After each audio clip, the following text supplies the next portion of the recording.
What is up, heroes? This is Midnight Zero, and welcome back to the NCPL Season 4. This is going to be Week 7, where we are going up against Coach Tyren of the Salmon Arm Shuckles. Tyren is a pretty solid battler. I think he's relatively new to it, and has been doing really well. He was in NCPL Season 3. I don't know if you remember him.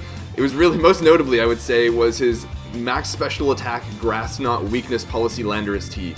And I think in a nutshell, he always is able to draft pretty solid teams, and he comes up with really creative team building. I'm not always convinced is the most efficient or the best possible team prep. And I know that he makes good plays more often than not, but there is somewhat of an unpredictability where I can't guarantee that he'll always be... I can't know that he'll know what the best play is all the time. So there's a bit of, I guess, unreliability in playing him at certain times. But regardless, let's take a look at his team. Start off with Mega Slowbro. You know, Mega Slowbro is Mega Slowbro.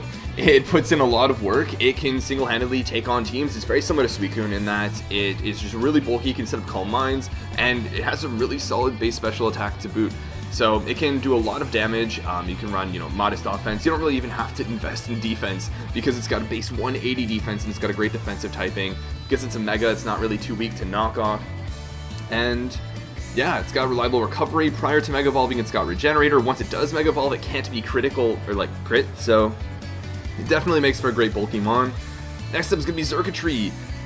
Circuitry. I've used Circuitry in the SFL, and I really liked using it, except I couldn't really find much use for it outside of Scarf, and that's because Z Hypnosis was not an option for me, or Z Electric Terrain or any of that. So, on the other hand, Tyren has option to those wonderful moves, whether it's a Z move to get a beast boost, whether it's a Z move to get +1 speed via Z Electric Terrain or Z Hypnosis, put something to sleep, boost up his electric type attacks.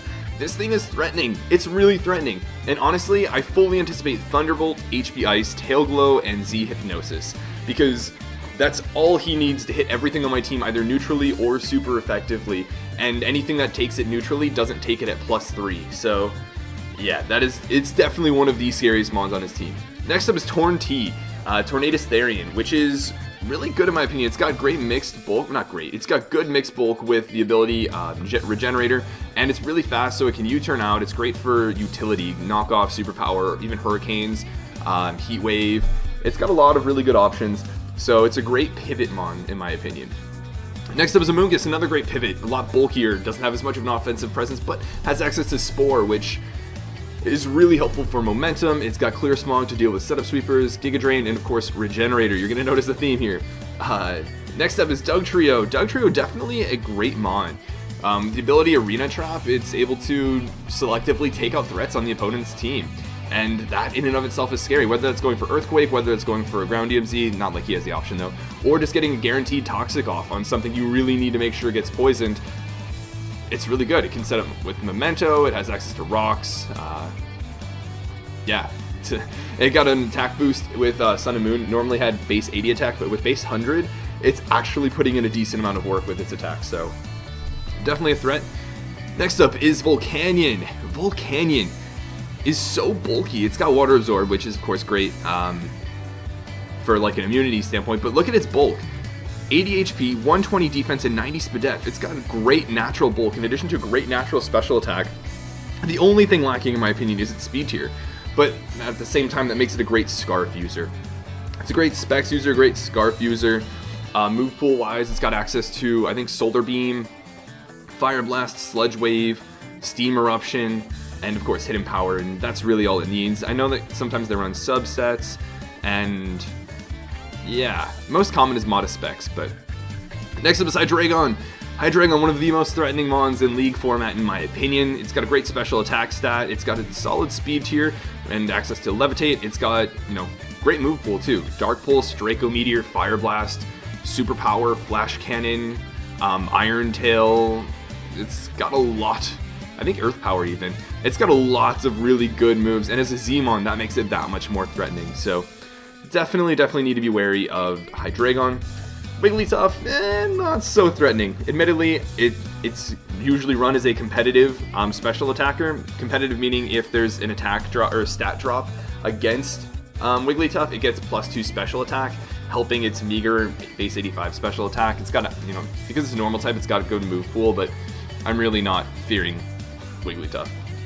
Next up is Mienshao, another Regenerator Mon, or a Reckless Mon. It hits really hard, but it really needs a Scarf to be effective as a U-turn pivot or a wall breaker.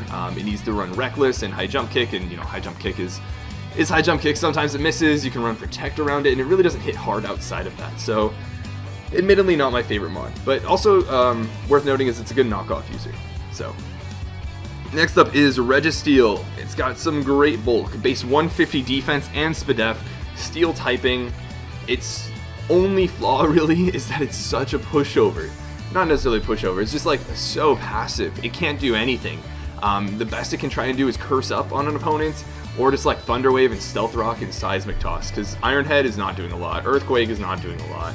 It's just gotta set up or something like that. But it is a reliable Stealth Rock setter, and I know he's used it a lot with that in mind. Most used mons he has are, I believe, Registeel, Dougie, Torn, Zerk, and Mega Slowbro. Followed closely behind by Volcanion. Yeah. And then maybe Hydreigon, Mienshao, Politoed, but he has yet to bring Type Null, which is neat. But yeah, the next mon is Politoed. Rain is really all it's helpful for. You can slap a Scarf or a Specs on it and take advantage of, Specs boosted Hydro Pumps in the rain. It doesn't have a great special attack stat, but in the rain, stab, base 110 Hydro Pump. It's a pretty strong move nonetheless.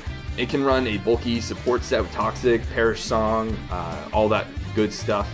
I mean, obviously Rain synergizes pretty well with Volcanion and Mega Slowbro and Circuitry, and Tornadus T actually, and even Amoonguss to an extent. So it's definitely an option, but it's just that Politoed is not the ideal Rain setter anymore. Next up is Type Null. It's really bulky. It's bulkier than Porygon 2.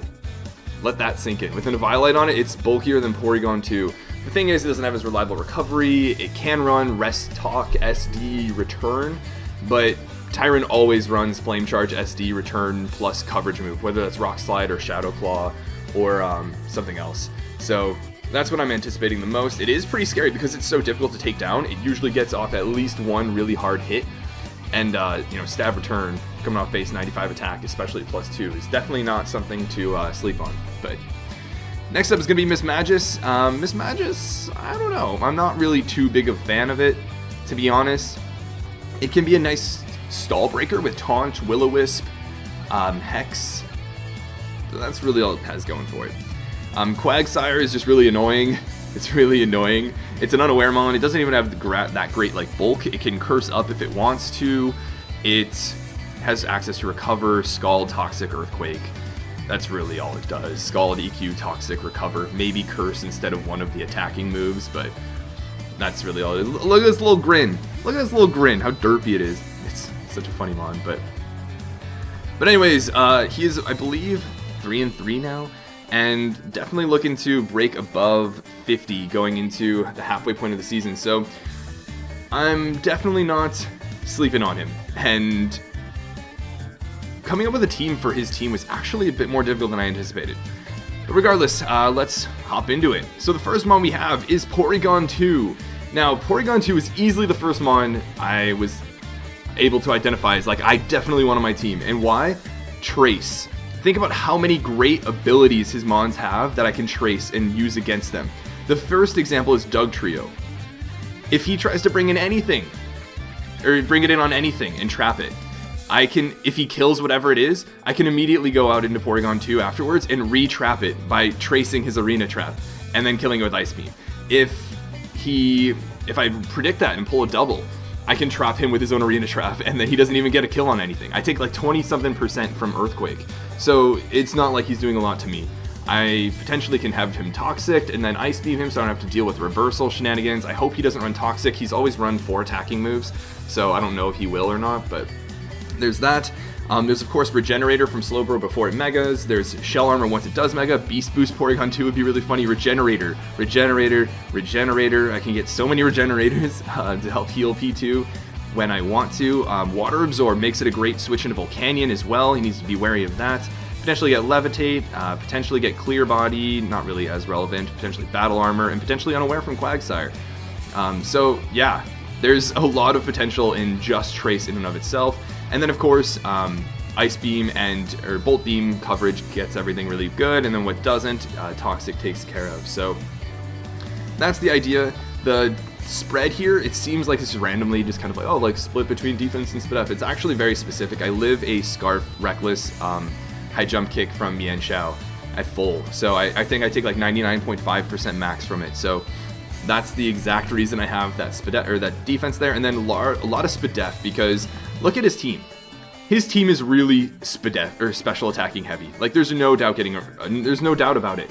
I need this to be able to potentially take hits from Circuitry, potentially Hydreigon, potentially Mega Slowbro, and at least get Toxic off on those Mons. So yeah, a lot of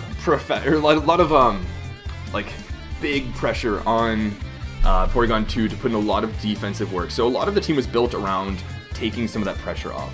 But the next Mon, before we get to the next Mon, I need to give you an update about something that happened between this match and the last weekend.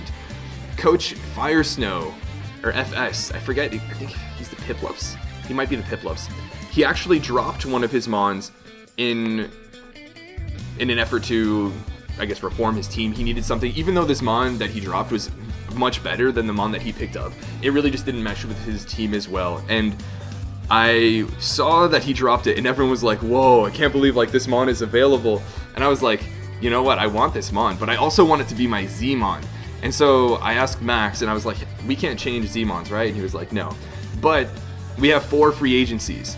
So we can drop a Mon, pick up one that wasn't drafted, or trade with another team. You can do either of those up to 4 times. And I was like, okay, but if you were to drop your Z-Mon, the Mon that replaces it becomes that Z-Mon. And that's true, right? And if I were to drop some normal Mon, I couldn't like pick it up and make it my Z-Mon, but it would replace that Mon on the team. So what I ended up doing is actually using 2 free agency trades.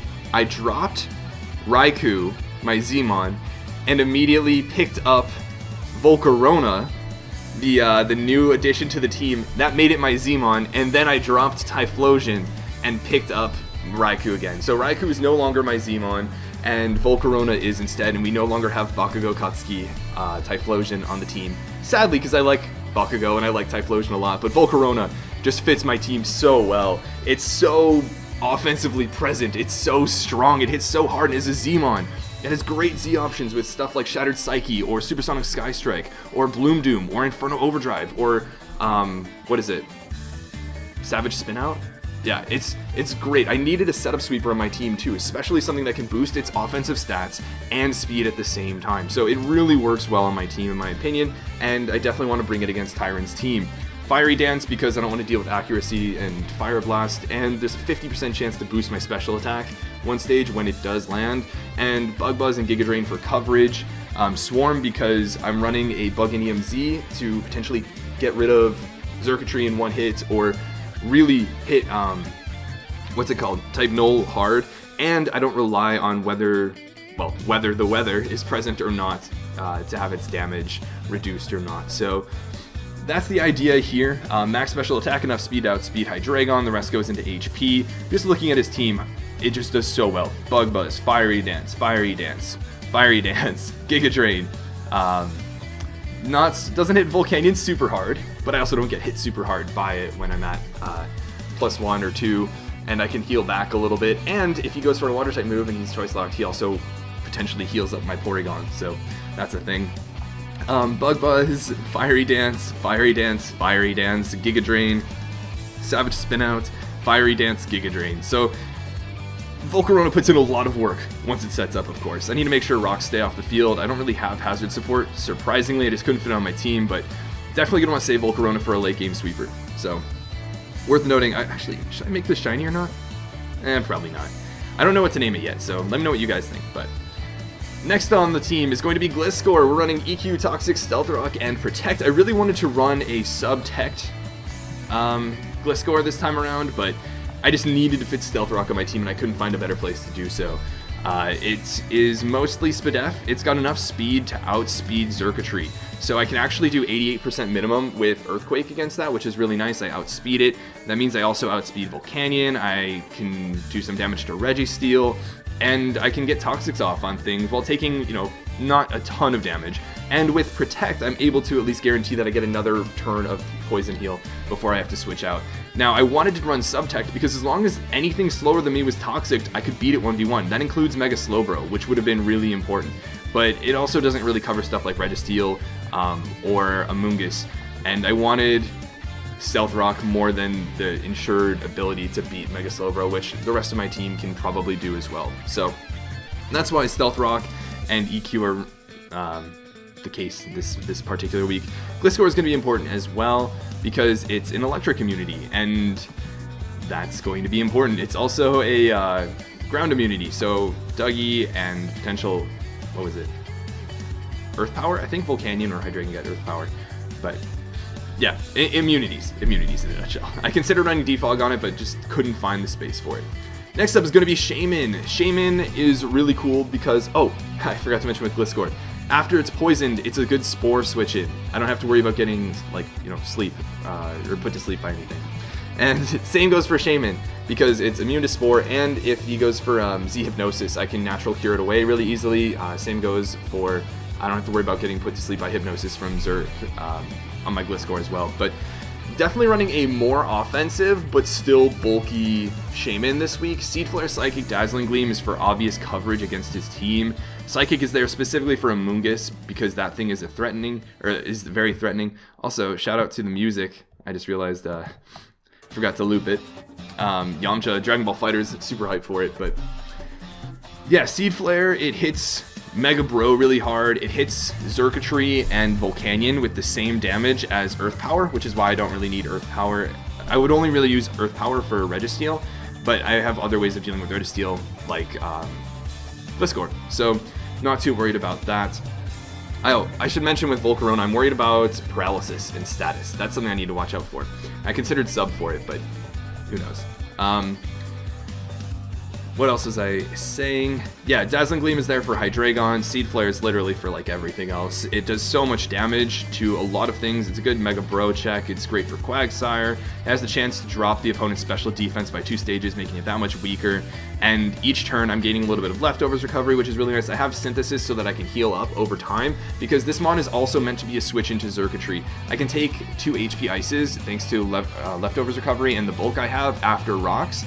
And I do, I think, 70 to 85% with Seed Flare, so if he's poisoned, that leaves him only 2 turns to actually do anything. And that's not really a lot. So, yeah, that's the idea here. As long as he doesn't Tail Glow, I can 1v1 his Circuitry, especially if he's poisoned, so yeah, that's part of the reason for Shaman. Next up is going to be Garchomp. Now, we have a Scarf Garchomp, and you might notice there are only 3 moves. That is 100% intentional. We have enough speed to outspeed what's relevant, which is really just Hydreigon, and EQ, Outrage, and Sleep Talk. And that's because I might actually switch this hard into a Z Hypnosis. Or if I'm, don't want to risk something else, I can bring this in on a Spore. And while Scarf Sleep Talk, I don't want to risk pulling a roll on something that won't be able to knock out Circuitry. I think Outrage does 88 minimum, Earthquake does 100 minimum, and I need something to be able to outspeed a +1 Circuitry, because that's just so threatening and so scary for my entire team. So that's the idea here. Earthquake still does a lot to Amoonguss, it does a lot to Volcanion, of course Outrage does a lot to Hydreigon. We're not doing a lot to Mega Slowbro, but we also hit Registeel really hard, and yeah, that's the main rationale. It's also another electric immunity if necessary. So then the last mon is going to be Toxapex with Shed Shell, and we got an interesting set this week. Ice Beam, Toxic, Light Screen, and Recover. We are a max Spadef, and that's because we are a great Volcanion answer. We are really here to help out with Volcanion and Torntea and Amoonguss, and even Hydreigon as well, basically taking pressure off of Porygon 2, because that's really the only thing that can take +3 hits from Circuitry, or not even hits, just like one single hit, and hopefully get a Toxic off, or get enough damage for Scarf Chomp to guarantee knock it out, or something like that. So that's the rationale here. It's Regenerator, so it's got a great, it's able to act as a pivot. It's also a Dougie lure. I have Shed Shell, so he's very likely to bring in Dugtrio on this and hope to trap it, in which I can just switch out into my Porygon 2 and reverse trap him, which is really cool. I have Ice Beam because that hits everything I would want to actually attack that isn't susceptible, that might not be as susceptible to Toxic, or they might switch in on my Toxapex. Scald isn't doing anything in this match. It's really just not. So Ice Beam made a lot more sense given it hits Amoonguss harder and Torn-T harder while still hitting Dougie decently hard. It has a chance to freeze. Obviously not ideal, but it's a thing. Toxic is there to toxic everything, especially Mega Slowbro. I take a hit from Mega Slowbro, which is really nice. I think even at +1, I take a Psychic. And I live one modest Thunderbolt from Circuitry as well, so if necessary I can get a Toxic off on that. Light Screen is there because he's got a ton of special attackers, and if my team is getting whittled down, I can go for Light Screen to help my Shaman recover, to help my Porygon 2 recover, etc. Give myself a little bit of leeway to get my defenses back up and recover for obvious reasons. But that's the team. It's scary going up against this team. Obviously Zerk is a huge threat. Main game plan is going to be Toxic as much as I can and make good use of Shaman and Gliscor for getting chip damage on things and getting up rocks. Getting up rocks early, getting little bits of chip with Earthquake from Gliscor, or big damage potentially with Seed Flare, Psychic, Dazzling Gleam from Shaman. And the thing is, I don't anticipate always being able to hit the mons that I have those moves for, right? Like if I have this in on Amoonguss, he's probably going to anticipate a Psychic and switch. But if he's poisoned already, if rocks are up, I'm just as happy with that, because then I get the little chip that Volcarona needs to sweep through his team, or Garchomp needs to sweep through his team. So it's going to be one of those matches where it's chip, chip, chip, chip, and then big sweep if my defenses fall through, or if I find the right opportunity. But I hope you guys are looking forward to it. Let me know if you guys are. Let me know what you guys think of Volcarona being added to the team, and I'll see you guys in the battle. But until then, this is Midnight Zero, and this mission is complete.